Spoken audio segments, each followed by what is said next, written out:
Damodara devotional ఛానల్కు స్వాగతం. 20వ అధ్యాయానికి స్వాగతం. కార్తీక పురాణం 18, 19 ఈ 2 అధ్యాయాలలో మనకి తత్వజ్ఞానం గురించి క్లియర్గా వివరించడం జరిగింది. నేనెవరిని, కర్మలు ఎలా చేయాలి, చాతుర్మాస వ్రతం ఏమిటి, మనం మోక్షాన్ని సాధించాలి అంటే ఎలాంటి పనులను చేయాలి, ఇలాంటి విషయాలన్నీ కూడా క్లియర్గా చెప్పడం జరిగింది. యాక్చువల్లీ నా ఉద్దేశంలో ఈ 18, 19 అధ్యాయాలని మనం క్షుణ్ణంగా పరిశీలించి ఆచరించగలిగితే చాలు, మన భవిష్యత్తు చాలా హ్యాపీగా అందంగా కొనసాగడానికి వీలవుతుంది. ఈ మిగిలినవన్నీ కూడా మనందరికీ, మన సామాన్య జనానికి అర్థం కావడానికే వ్యాస మహర్షి ఇలా పురాణాల రూపంలో, కథల రూపంలో మనకు అందించడం జరిగింది. కథలు విన్నప్పుడు మనకి చాలా ఇంట్రెస్టింగ్గా అనిపిస్తాయి. ఆ ఇంట్రెస్టింగ్ విషయాలలో నుంచి దానిలోని తత్వాన్ని నేర్చుకోగలిగినప్పుడే అసలైన కార్తీక మాసం యొక్క అర్థాన్ని మనం తెలుసుకోగలుగుతాం అన్నమాట. ఇంకా ఈరోజు 20వ అధ్యాయాన్ని చూద్దాం.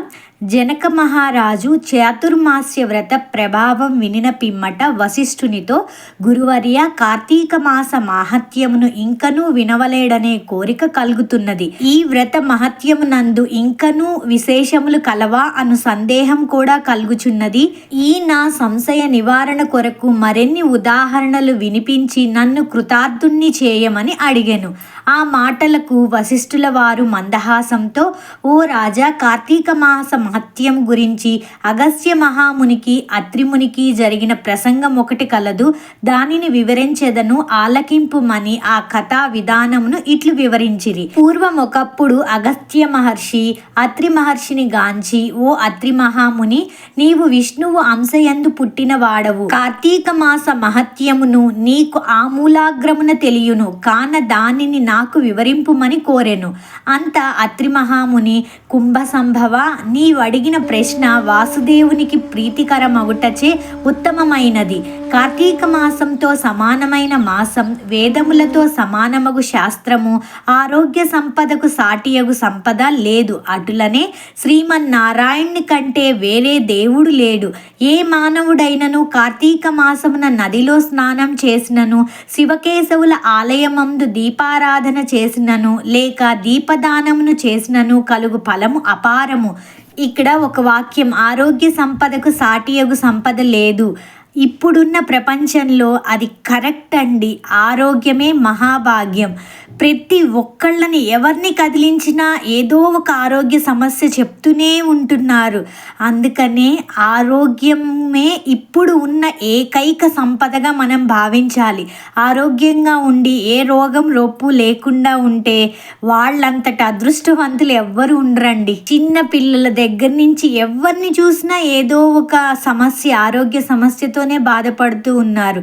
ఇంకా ఇప్పుడు ఆటిజం అనే ప్రాబ్లం చాలా ఎక్కువైపోయి చిన్నపిల్లలు ఫోన్కి ఎడిక్ట్ అయిపోయి ఎంతగా సఫర్ అవుతున్నామో మనందరికీ తెలుస్తున్న విషయమే కదా. ఇంకా కథలోకి వెళ్దాం. ఇందుకు ఒక ఉదాహరణ వినుము అని చెప్పి అత్రి మహర్షి చెప్పడం మొదలుపెట్టారు. త్రేతాయుగమున పురంజయుడను సూర్యవంశపు రాజు అయోధ్య నగరమునకు రాజధానిగా చేసుకొని రాజ్యమేలుచుండెను. అతడు సమస్త శాస్త్రములు చదివి పట్టాభిషిక్తుడై న్యాయముగా రాజ్యపాలన చేసెను.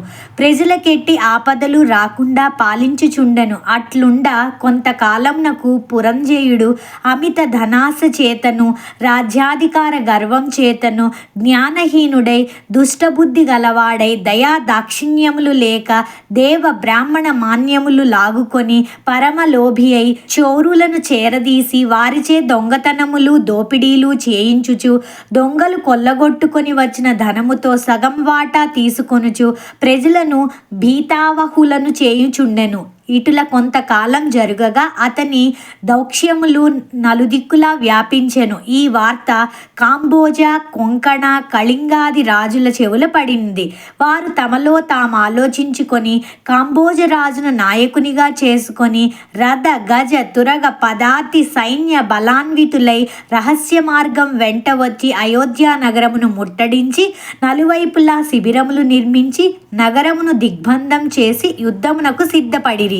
అయోధ్య నగరమును ముట్టడించిన సంగతిని చారుల వలన తెలుసుకొనిన పురంజయుడు తాను కూడా సర్వసన్నద్ధుడై ఉండెను. అయినను ఎదుటి పక్షం వారు అధిక బలాన్వితులుగా ఉండుటయు తాను బలహీనునిగా ఉండుటయు విచారించి ఏ మాత్రము భీతి చెందక శాస్త్ర సమన్వితమైన రథమెక్కి సైన్యాధిపతులను పురుగొల్పి చతురంగ బల సమేతమైన సైన్యములతో యుద్ధ సన్నద్ధుడైన వారిని ఎదుర్కొన్న బేరి మ్రోగించి సింహనాదము గావించుచు మేఘములు గర్జిల్లునట్లు హూంకరించి శత్రు సైన్యంపై పడెను. చూశారు కదండి, పురంజయుడేమో మొదటిలో రాజ్యపాలన చాలా నిబద్ధతతో శ్రద్ధతో కరెక్ట్గా చేశాడు. తర్వాత కొంతకాలానికి ధనలోభి అయిపోయి ఎట్లయినా సరే నాకు డబ్బులు కావాలి అనే ఉద్దేశంతో దొంగల్ని పురమాయించి మరీ చేసేసాడనమాట. తప్పుల మీద తప్పులు. ఇలాంటివి చెయ్యకూడదు అని చెప్పడమే వేదవ్యాసుని యొక్క నిజమైన ఉద్దేశం అండి. కథని కథనా కాకుండా కథలోని ఆంతర్యాన్ని తెలుసుకొని ఆచరించడమే ముఖ్య కర్తవ్యంగా భావించాలి. తరువాత ఏం జరిగింది అన్న విషయాన్ని రేపటి అధ్యాయంలో చూద్దాం.